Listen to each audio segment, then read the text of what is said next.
പുതുവൈപ്പ് ബീച്ചിൽ യുവാവ് മുങ്ങി മരിച്ചു. കലൂർ സ്വദേശി അഭിഷേകാണ് മരിച്ചത്. രണ്ടുപേരെ രക്ഷിച്ചു. ലെബി സജീന്ദ്രൻ നൽകും വിവരങ്ങൾ.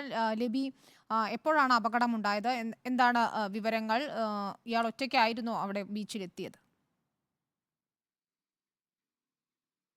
വിനീത, ഇന്ന് പുലർച്ചെ കൊച്ചി നഗരത്തിൽ നിന്ന് പോയ 7 അംഗ സംഘമാണ് പുതുവൈപ്പ് ബീച്ചിൽ അപകടത്തിൽപ്പെട്ടത്. ഇവർ പുലർച്ചെ കടലിൽ കുളിക്കാൻ ഇറങ്ങുകയായിരുന്നു. പെട്ടെന്ന് തിരയിൽ പെട്ട് ഇവർ തിരയ്ക്കുള്ളിലേക്ക് പോയി. ഉടൻ തന്നെ രക്ഷാപ്രവർത്തനം നടത്തി. ഇവരെ നാട്ടുകാരും പെട്ടെന്ന് എത്തിച്ചേർന്നു. കൂടെയുള്ളവരും ചേർന്ന് രക്ഷപ്പെടുത്തിയെങ്കിലും അഭിഷേക് മരിക്കുകയായിരുന്നു. ഉടൻ തന്നെ ആശുപത്രിയിൽ എത്തിച്ചു. അപ്പോഴേക്കും അഭിഷേക് മരിച്ചു.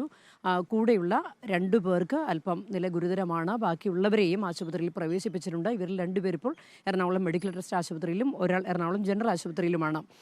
കൊച്ചി കലൂർ കത്രിക്കടവ് സ്വദേശിയാണ് മരിച്ച അഭിഷേക്. 22 വയസ്സായിരുന്നു.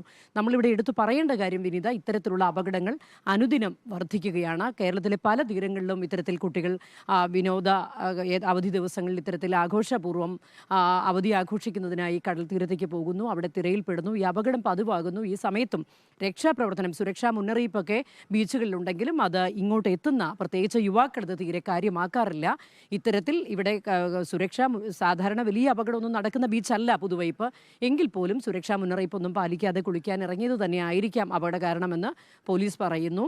ഇങ്ങോട്ട് എത്തുന്നവരും ശ്രദ്ധിക്കാറില്ല. പ്രത്യേകിച്ച് കോസ്റ്റ് ഗാർഡ് ഉൾപ്പെടെ, അതുപോലെ തന്നെ ഇവിടെ പ്രത്യേകിച്ച് ഇതിൻ്റെ ലൈഫ് ഗാർഡ് ഒരു വിഭാഗം എല്ലാ തീരദേശ മേഖലയിലും വളരെ സജ്ജമായി നിൽക്കേണ്ടതാണ് ഈ സമയത്തൊക്കെ. എങ്കിലും വളരെ ഒരു കാര്യക്ഷമമായ നിരീക്ഷണം അവരുടെ ഭാഗത്തുനിന്നും ഇല്ലായിരുന്നു എന്ന് തന്നെ വേണം പറയാൻ. കാരണം ഈ 7 പേരും കുളിക്കാനിറങ്ങി കുറച്ച് സമയം കുളിച്ചതിന് ശേഷമാണ് ഈ കുട്ടി തിരയിലേക്ക് പെട്ടത്. വിനീത, ശരി. ലെബി സജീന്ദ്രനാണ് വിവരങ്ങൾ നൽകിയത്.